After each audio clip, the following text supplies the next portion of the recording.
Good evening, YouTube. My name is Alan, and it's that time once again. Let's talk metal. Tonight, we're going to do a deep dive on the discography of an old favorite band of mine. It's a group that's been around for decades. They can truly call themselves a legacy band, one of the first US heavy metal bands to really plant their flag and start putting out albums. And despite all that, they've never gotten nearly as much attention as they deserve. I'm talking about Virgin Steel. This band traces its roots, all the way back to the early 80s. And it's one of those names that most serious metalheads have heard of, but they probably haven't heard a lot of material by. They've gone rather overlooked in the United States. They have a bigger following overseas.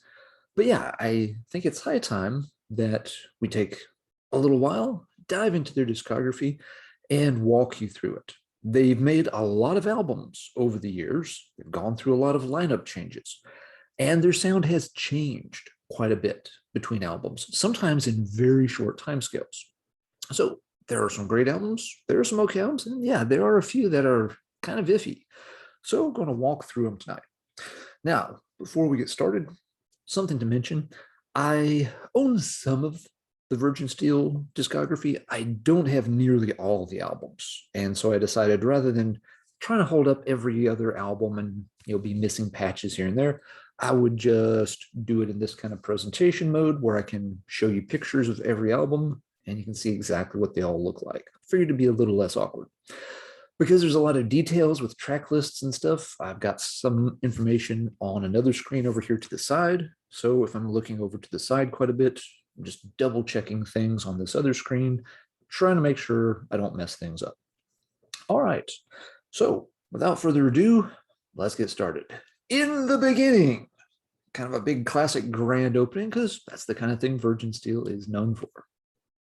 But yeah, so you go back into the early 80s in New York, and this band gets together, and they feature two very noteworthy musicians. You've got Jack Starr as kind of a young guitar hotshot hero, and you've got David DeFeis, who is a classically trained vocalist, as notable for being able to sing across several octaves. He's a classically trained pianist as well. So you have two prominent musicians that get together and form this band called Virgin Steel. This is the first album that came out in 1982. It was originally self-released. They pressed it up themselves and quite literally sold it out of the trunk of their car, stuff like that, before they got attention from a record label and got a deal. The album is very eye-catching. Right away, you've got a very colorful cover, a nice piece of art. It's got an interesting blend of sort of fantasy and science fiction elements at the same time. So it's always been one that will stand out in a crowd for sure. I think it was a nice piece of art, and it was a good one to help get the band noticed. It wasn't just a generic band picture on the sleeve or, a generic castle or something. This one, even today, stands out as pretty unique looking. You're kind of wondering, wonder what goes on with that. Now, musically, the band, in my opinion, got off to kind of a rough start. DeFeis is noted in liner notes to one of the reissues of this that the band was recording within about the first 3 weeks of coming into existence. And to be honest, it kind of shows. This album is a band that is really still trying to find their footing. There's a lot of different styles involved. A lot of the songs feel kind of loose in structure. They haven't really tightened up their sound yet. And musically, it's a little bit all over the place. To be honest, I don't consider it a great record. If it was the only thing the band had done, and afterwards they just broke up, went their separate ways, and nobody ever heard from them again, I doubt many people would be real interested in this particular record. Now, it's not without a few good tracks. Most of side A is a little rough, in my opinion. Danger Zone is okay, but the closer on side A, Still in Love with You, is a really strong one. And side B opens with Children of the Storm, which is also quite good. But beyond those two, maybe Living in Sin's passable. But a lot of the tracks, they miss more often they hit on this particular album. Something to point out, too, as we move through these, a lot of the Virgin Steel albums ended up with different track listings as they got reissued and also pressed up in different territories.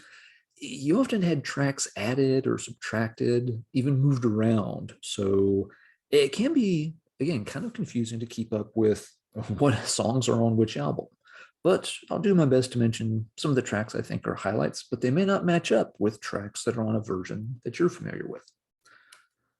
All right, so off to a bumpy start, but the band bounces back the following year, 1983, with their second album, Virgin Steel 2, Guardians of the Flame. The cover you see here is the US pressing that was done on a small label called Mongol Horde. They did a few heavy metal releases around that time. They had a band named Tsunami that did an album on this label, if I remember right. There's at least one or two others.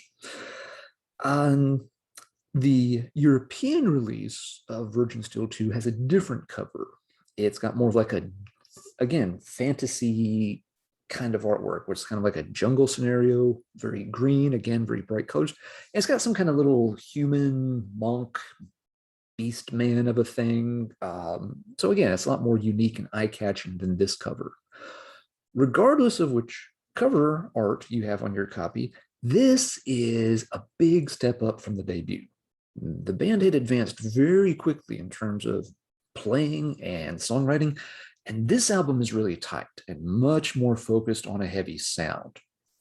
Gets off to a great start right away with Don't Say Goodbye Tonight, goes into the excellent Burn the Sun, which is just an excellent album title to begin with. You've got Life of Crime after that, which has a great, fun, catchy chorus to it.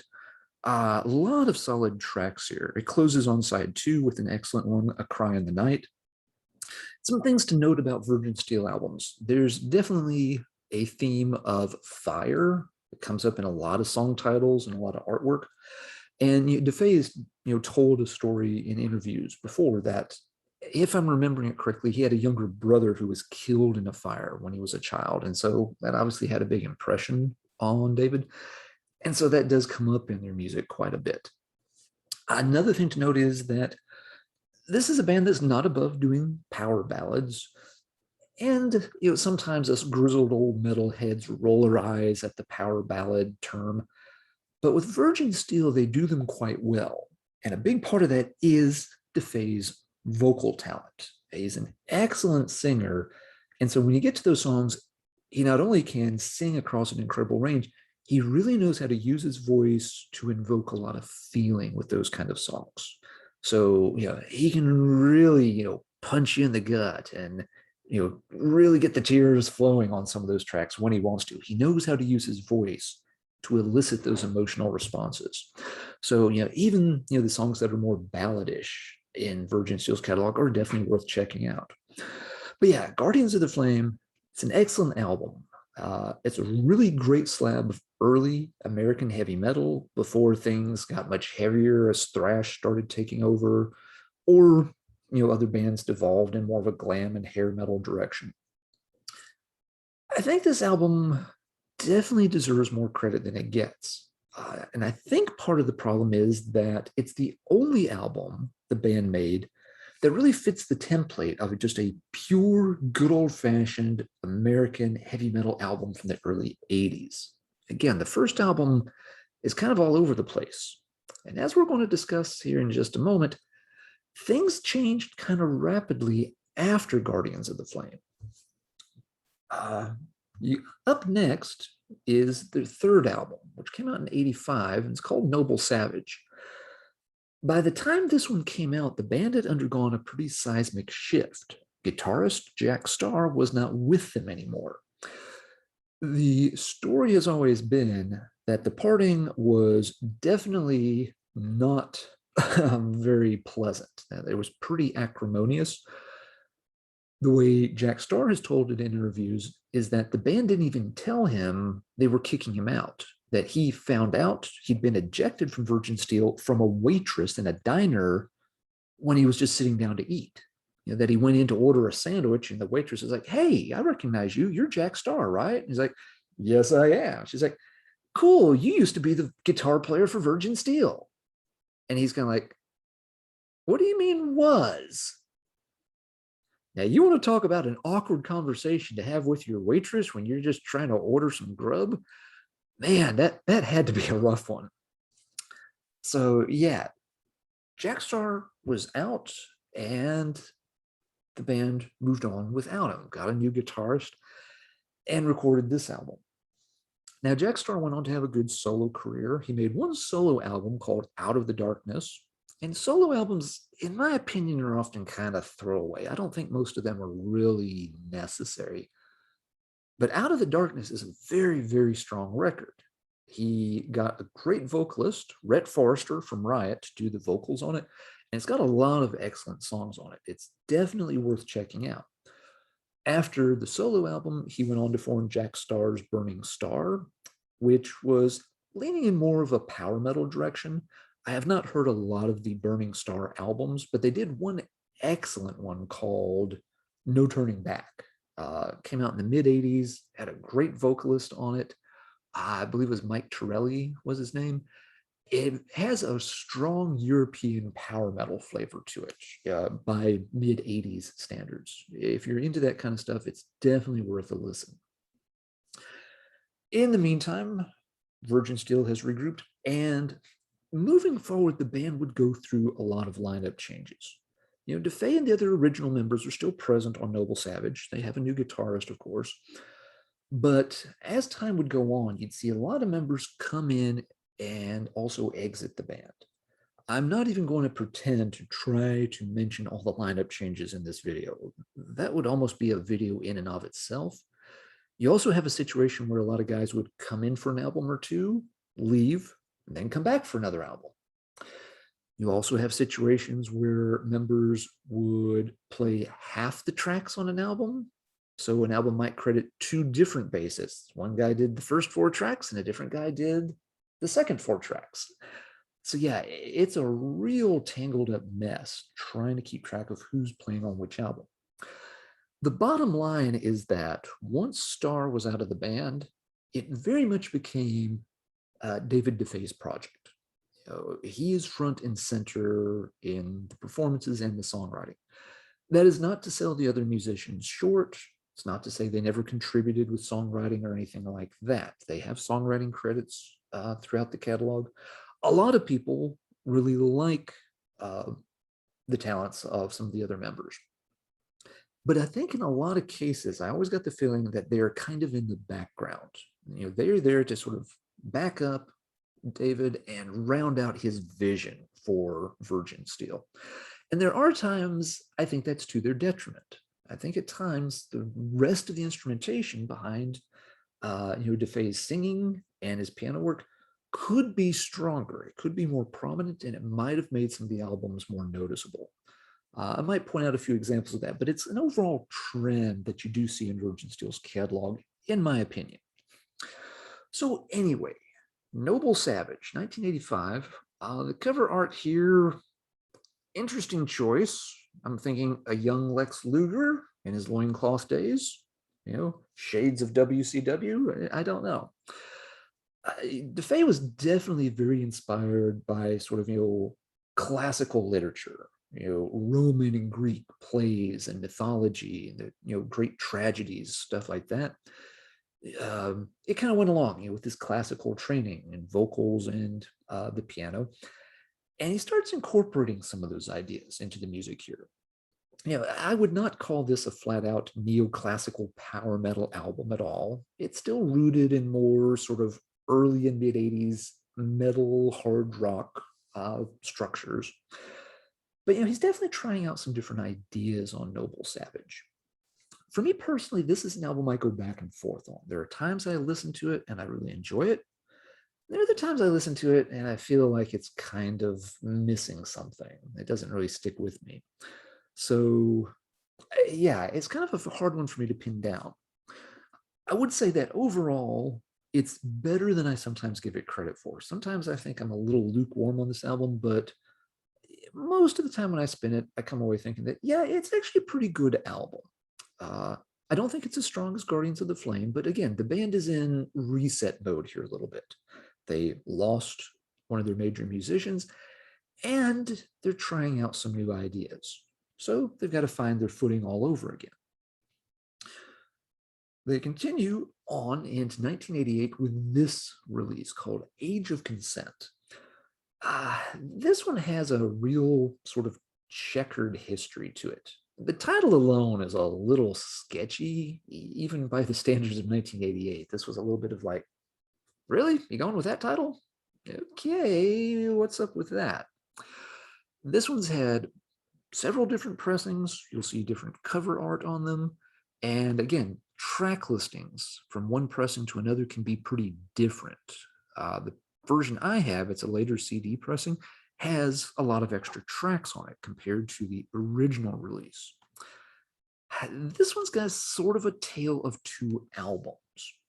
There are several songs on here that are excellent slabs of metal, and you see the band continuing and really developing this sort of epic power metal vibe.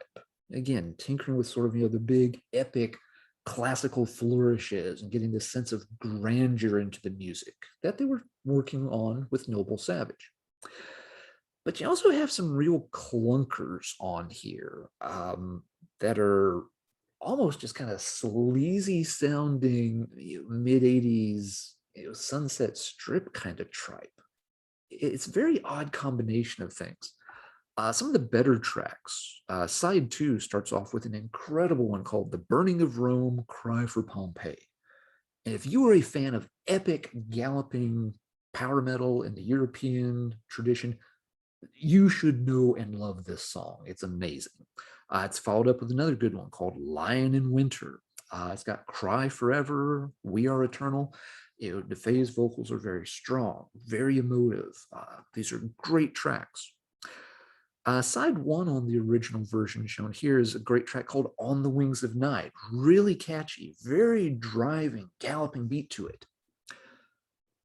But once you get past kind of, raising the horns and banging your head and you start listening to the vocals, you're kind of like, hey, yeah, it's sketchy a little bit. This is one of those songs that's just like, am I supposed to like this? Musically, it's great. Lyrically, it's kind of like, dude, that's not cool. It's followed up by a track called 17, which, yeah, we know what that one's going to be about. And that one's not a galloping masterpiece. The music doesn't hold up on that one at all. It's really bad. So yeah, there's a cover of Uriah Heep's Stay on Top, which is not well done at all. It really just sounds like they're trying to make some kind of, a pop song that could have been a hit single for FM radio. It's like, how do you have that stuff on the same album as The Burning of Rome? I don't get it. It feels kind of out of place. And that's something about these first few albums in the post-Jack Starr era. They sometimes feel like they're a little bit out of order. A lot of stuff on Age of Consent might have made more sense if it had come out before Noble Savage. That you had this album that was kind of half weird, cock rock stuff and half epic-y, power metal developing. And then they went into Noble Savage. But that's not the order they were released in. And it gets even stranger when you get to their next release, which didn't come out until 1993. So you've got a 5-year gap, not insignificant. And that's when this one came out, Life Among the Ruins. Now, this album is pretty maligned, even by Virgin Steel fans. I'm checking, again, on Metal Archives right now. The Mothership gives this one a whopping 58% across 7 reviews. So, that's not, gospel, but it is a sign that there's a lot of people that aren't keen on this album. The deal with Life Among the Ruins is this. If you're listening to it, hoping for more of that sort of, galloping, epic, grand power metal sound that they've been working on over the past 2 albums, you're going to be bitterly disappointed. And I think that's the reason this album tends to take a lot of heat. They don't really focus on that. That element's not present here very much. What's present instead is a great big heaping dose of mid-80s hard rock. And if you listen to the album wanting to hear mid-80s hard rock, you're going to be satisfied. I'm not saying it's the best example of that style, but there's a lot of songs on here that fit pretty well. This is one that it's got some real duds on it.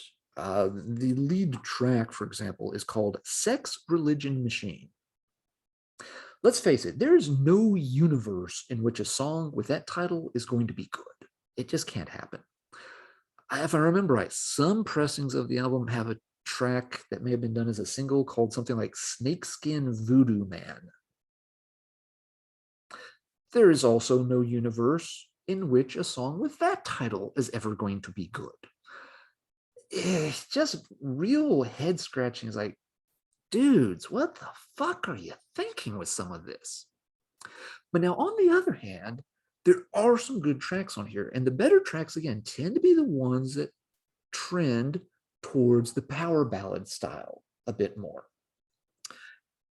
It's a strange album to describe, and again, it would make a hell of a lot more sense if this was the album that came out back in 1985, when the band had parted ways with Jack Starr and was trying to find their new sound. In 1985, this album wouldn't have sounded so out of place. In 1993, this album stood out like a sore thumb. This style is long dead. I mean, by 1983, traditional metal of most styles wasn't doing real hot, especially in the United States. By this time, you've got death metal and black metal going on, and these guys are sort of, still partying like it's 1983. So it's a weird sound.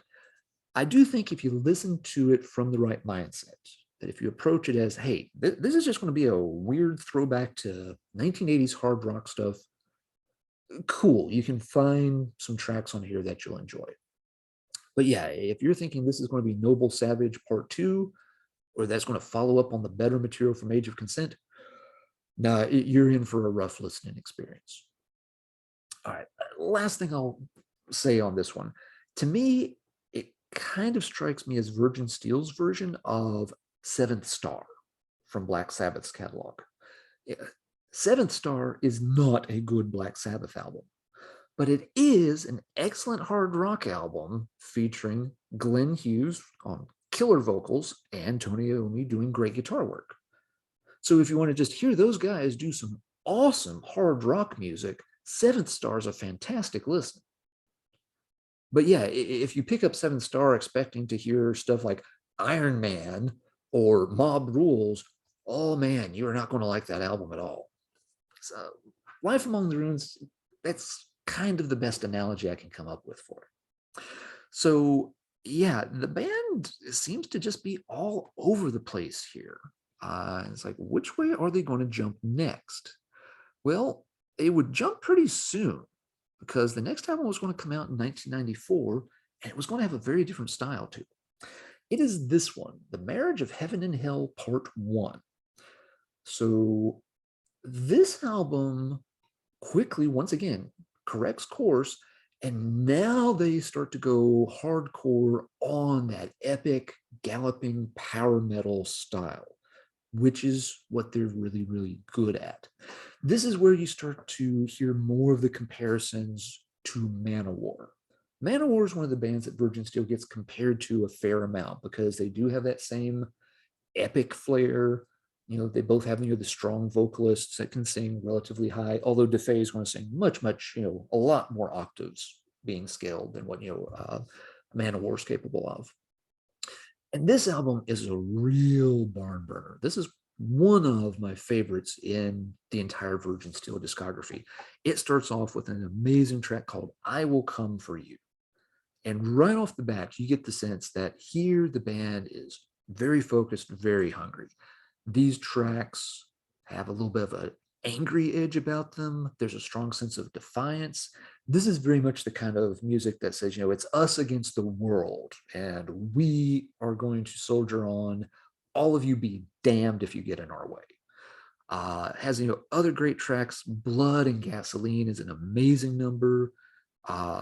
What else have we got on this one that's great? Forever Will I Roam is one of those, again, big sweeping power ballads that you might think is kind of cheesy, But DeFeis' vocals are just so good. He can really draw the emotion out of that kind of track. This is the way power ballads are meant to be done. Absolutely. House of Dust's another great example of that. It's just a song that, it's just crushing with the emotion he can deliver in this track.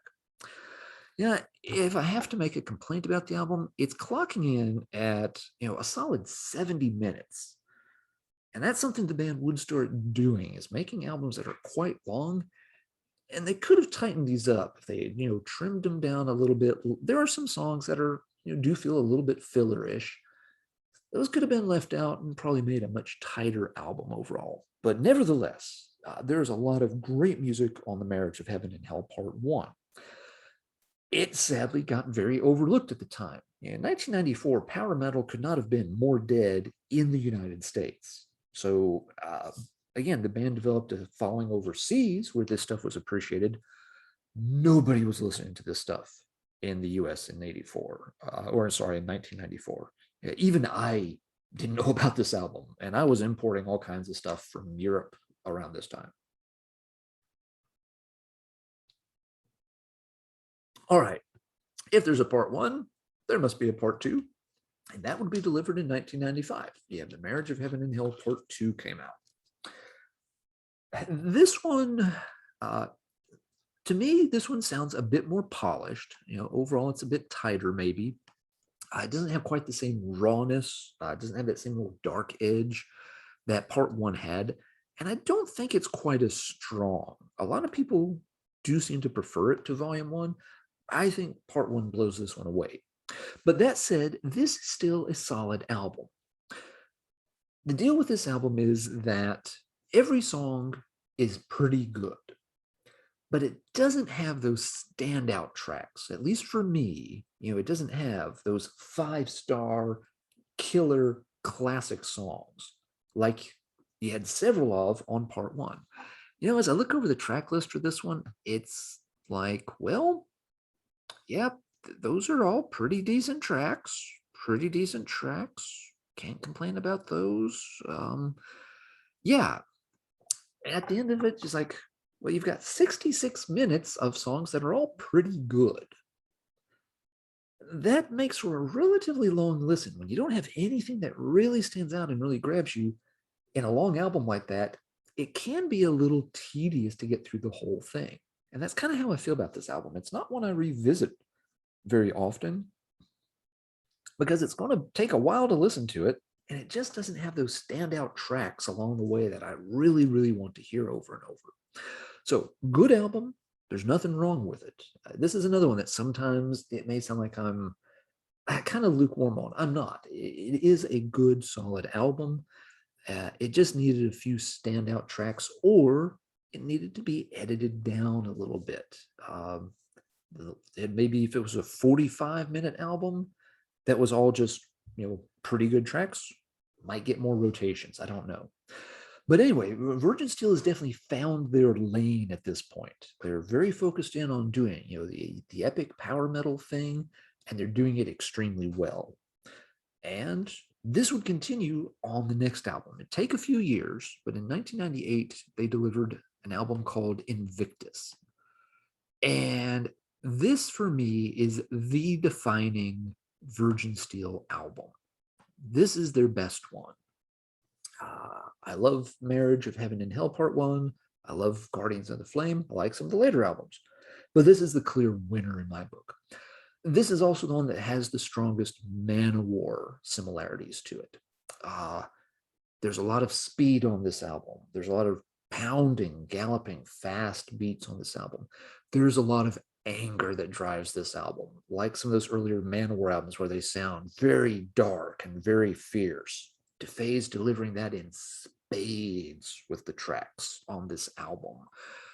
It starts off, right away with, Blood of Vengeance, into Invictus, into Mind, Body, Spirit. You've got Through Blood and Fires, an amazing classic. You've got God of Our Sorrows is this, a little shorter number, if I remember. Yeah, that one's just kind of a short interlude, but it's still very, very pretty. DeFeis is so talented that he only needs a minute or two of him singing, playing a little classical bit on the piano, and it sounds really great a lot of the time. The track Defiance is just staggeringly good. The range he sings in is unbelievable, and it really is a song that just says, fist to the face of the entire world, you will not beat us. We shall not be denied. Great, great track. Over and over, Dominion Day is good. Whisper of Death is good. The closer, Veni, Vidi, Vici. We came, we saw, we conquered you all. This should be the song that every giant heavy metal festival closes with, because it would drive the crowd fucking nuts. This is a song that is meant to have 100,000 headbangers all just screaming and raising their fists in unison. It's an amazing album. If you really like, again, that MANOWAR epic style of heavy metal, this is the one you should check out by all means. And again, it's funny, Virgin Steel had a good run of albums here, but 1998, power metal was just starting to sort of warm back up, especially in the US. You'd had Hammerfall broke through the ice, the previous year, and put power metal back on the map. But Virgin Steele's, some of these albums were a little too early to really benefit from that exposure. This was not an album you were going to wander down to the local store and find sitting on the shelf. This was still going to be an import kind of thing back in '98. So I don't think it's ever gotten the recognition it deserves as one of the really strong, top-notch power metal albums from the late '90s. How do you follow that up? Well, the band kept going from strength to strength, and the following year, they would come out with an album that did get a wider release. I'm thinking this one got distribution through Noise Records, and there was more of a push behind this one. There was more promotion. I'm pretty sure the band, this is about the time they got interviewed in things like Metal Maniacs. And so, yeah, it's kind of like, hey, everybody remember Virgin Steel from way back in, Guardian of the Flames days? They're still around, and they're making really good albums right now. And you should check this out. It's The House of ATREUS, Act 1. As the name implies, this is a concept album where DeFeis was taking one of those, classic Greek tragedies and making a concept record out of it. Telling the whole story. I don't remember all the Greek tragedies and such. I'm pretty sure this is the one with Agamemnon. Sorry if I'm getting that completely butchered. And The House of ATREUS, it is a strong record. It does have a couple of problems with it. It's not one that I go back and play a whole lot because of the following. The first issue is it's a very long record. It clocks in at 74 minutes. When you get into these, way over an hour albums, there's got to be a lot of strong material to hold your interest.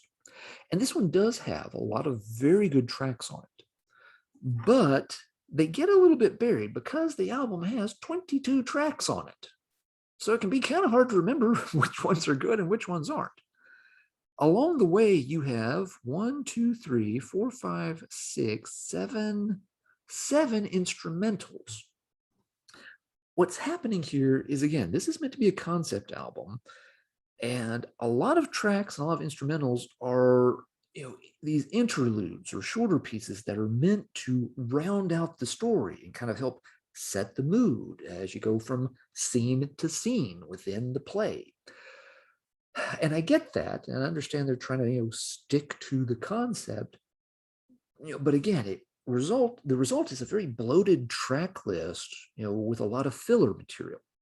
So while you've got really good songs, they're really spread out. It's like, okay, I've got one good song now. Now, 4 or 5 tracks later, there'll be another great song. Then you got to wait another 4 or 5 tracks to get to the next one. And so it kind of makes it difficult to listen to the whole album start to finish. Some great music on it. The band is very much in the zone. They've found their thing and they're running with it. It's just that the album they're running the risk of kind of overdoing it at this part. They're getting, a little, too drawn in to all the epic grandeur and majesty. And so, well, what do you do to follow that up? It's called Act 1. So you know what that means. There must be an Act 2. And in 2000, they released The House of ATREUS Act 2, which again This one had better distribution, better promotion. This was one that, yeah, you could go down to, the local indie store, and if they had a decent metal section, you probably found this right there on the shelf. You didn't have to order these as special orders or anything. Act 2 very much follows in the footsteps of Act 1. It's a good album. There's a lot of great tracks on it. But once again, it's just too long. This one takes up 2 CDs, and each one is right around the 45-minute mark. So yeah, if the 74 minutes of Act 1 wasn't enough for you, let's tack another 90 minutes onto this story. We're getting into, like, Lord of the Rings kind of length here. Peter Jackson, eat your heart out. So while there's great tracks, once again, they're kind of spread out over a very long album. And so it kind of makes the album feel a little diluted overall. There aren't as many instrumental interludes. The 2 albums between them, it looks like, has 5. So less than you had on Act 1. But there's still just a lot of material that kind of feels like, filler. You could have cut this down a little bit. So it's an interesting project. It was very ambitious. It's pretty well executed. I just wish they had really culled it down. What I ended up doing with these 2 albums was very quickly, I just picked through, chose the really strong tracks, built my own playlist with them, and I just played my own little, House of ATREUS Act 0, which had, all the good songs strung together in about 60 minutes worth of material. And I never went back and played the original albums afterwards. Something that I think would have helped these albums. Around this time, you also had Avantasia show up on the scene. Tobias Samouth's other band besides Ed Guy. And he was doing the big sort of grand storytelling thing too. Now on, those first, metal opera albums he did, the story is completely throwaway. It's, the most, two-dimensional little made-up fantasy world fluff you can ever imagine. It very much reads like fan fiction that somebody would have sent in to, Forgotten Realms in 1986 and would have been left on the cutting room floor almost immediately. It's a terrible story. But it worked pretty well on those Avantasia albums because Samouth got lots of guest musicians and vocalists to help liven things up. So, each character was sung by a different vocalist. And it kind of made the story a little easier to follow. You knew when the king was speaking because the king was sung by this vocalist. And when the warrior or the troll or the dwarf were singing and supposed to be talking, you had a different vocalist do it. And I really wish DeFeis had done something like that on House of ATREUS, because he's singing for all the characters. And in some of the songs, again, there's a lot of words packed in, but because it's always, David singing, sometimes it's not always immediately clear whether the king is speaking or the queen or the soldier or whoever else. And so once again, it just makes it for, a longer listen. I think it would have been really interesting to hear House of ATREUS done with a whole host of vocalists playing the different parts. It might have, made it a lot more digestible as a long listen straight through. But that's not the way they did it. Yeah, again, this is very much DeFeis' project. The other musicians, they are there. At times they're turning in good performances, and at times they're just kind of like, well, let's just hold down the beat, and David will take care of the rest. And it does put a strain on things sometimes. It strikes me a little bit like the situation in Running Wild, where that is very much Rock and Rolf's band, and the other guys are there to help Rock and Rolf out when he needs it. Virgin Steel always reminds me of that a bit. So what do they do next? They've definitely had a bit of a comeback, gotten their 15 minutes, finally some exposure with the House of ATREUS albums, and then they disappear for about 6 years before you get the next album called Visions of Eden. Now, in between, they did have an album called The Book of Burning, but that album was mostly like re-recorded versions of old tracks. I think it had like a couple of old songs that never got released. I think it contained a couple of original new release songs, but I wouldn't consider it a new studio album. It's very much one of those albums it's this and that. It's B-sides. It's, hey, let's take this song from 1983 and redo it with the new lineup, 20 years later. So I don't think it's really an essential part of the catalog. I'm not going to talk about it in detail. So yeah, you had to wait 6 years for Visions of Eden to come out. And I think that delay really cost the band momentum. They had picked up some momentum and they picked up a lot of fans with the House of ATREUS albums, but then where'd they go? And by the time this one came out, while they were still on the same label, this one didn't get the same push. This was a harder album to find. It took me a long time to get a copy of this one when it came out. I was waiting for it. I was looking for it. I was interested to see what they would do next. But yeah, this one, nobody had it. And on this one, the tone is very different. It's another album that's very long. It runs, again, let's see. Oh, this one's 79 minutes. It's about as much music as you can cram onto a CD. And while this one still, is in that epic power metal idiom, oh, excuse me. Overall, this one is a much more somber sounding album. A lot of the songs are a bit slower. The tracks feel a little more introspective. There's still good performances here, but when you got this kind of quieter, maybe slightly darker, more morose tone to the album, and it goes for 76 minutes, that's a real long listen. Now it does break it up at times. There are times where the band sort of roars to life and things pick up a little bit, but yeah, overall, this one to me, it just has a very different feel. It doesn't have that triumphant, vibe that they had cultivated over the previous several albums. The cover art that you're seeing here, I think it really kind of does convey the tone of the album. He's not riding the horse into, battle. He's not holding the sword up high, about to conquer his foes. He's standing there next to the horse, looking across the distance, and there's pretty much nothing around them. They're out in the middle of a very flat, gray landscape. Yeah, that's kind of how the music feels. It's like, well, horse, here we are. What's out there? Don't know. Let's take a minute or 76 minutes and think about it. It's never been my favorite album. It's not bad, but it's not one of their better ones. It just feels like it's a little flat. It's missing that spark. So 4 years go by and you get their next album. This one's called the Blacklight Bacchanalia. And this one, I'm of two minds about this album. On the negative side, let's start with the bad news first, and then we'll do the good news. The bad news is it's around this point that you really get the feel that the band is seriously starting to step over the line of being a little too pompous.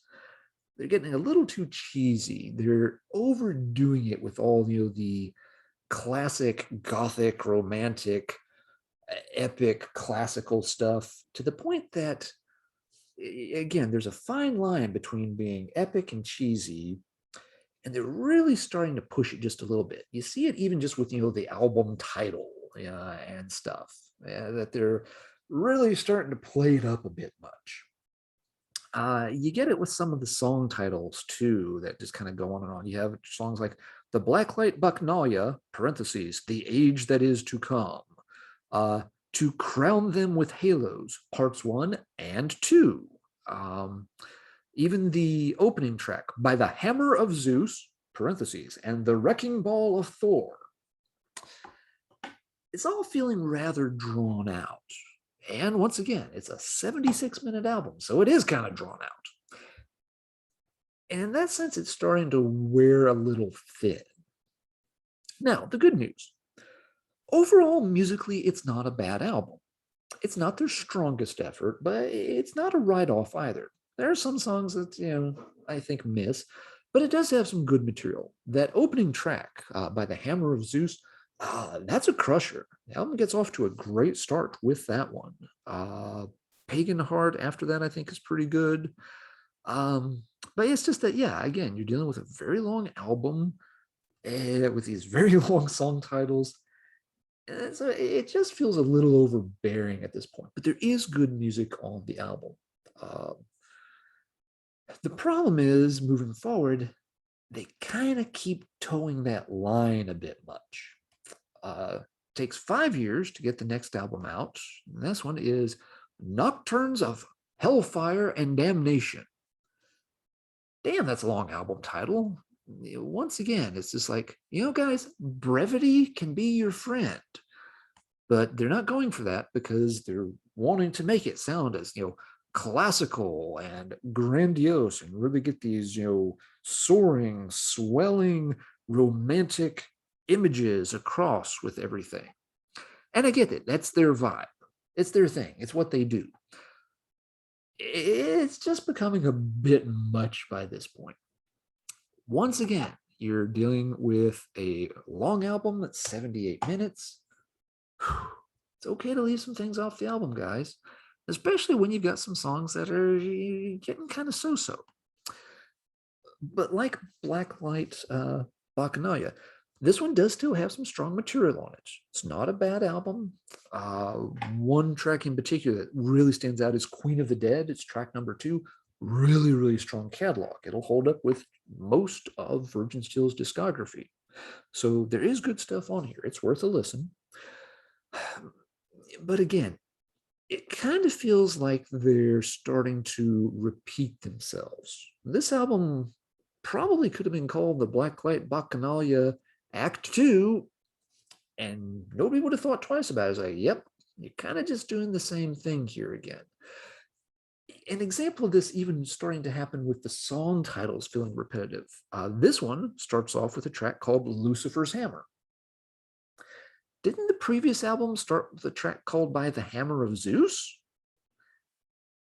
A lot of hammers with a lot of sort of, divine, godly, powerful beings hammering things here. They're revisiting those themes a little too frequently and a little too often now. It feels like they need to maybe, break it up just a tad. That they're almost starting to tread water. It's like, guys, you just did this, and you did it for a long time on the previous album. So you really need to keep doing it again. In a way, it reminds me a little bit of what happened to Wasp. Wasp, made The Crimson Idol, which was an amazing album. Folks loved it to death. And after tooling around with some other ideas, like, oh yeah, you know what? Crimson Wasp did well. Let's make another album that sounds just like The Crimson Idol and tells the same story, but this time let's turn it into 2 albums and call it The Neon God Part 1 and Part 2. It's like, dudes, you already did this. It was called The Crimson Idol and it was excellent. You didn't need to revisit that theme and then revisit it on 2 albums back to back. It just wasn't necessary. And this kind of feels what's happening here. Well, there's some good songs on here for sure. It's feeling like it's not really necessary to sit through another 76 minutes of Virgin Steele doing the same stuff. You gotta really love the band to want to sit through all of these albums at this point. They're just getting a little too samey. This isn't the end of their catalog. They actually, in 2018, put out 2 records. The first one was called Ghost Harvest, Vintage 1, Black Wine for Mourning.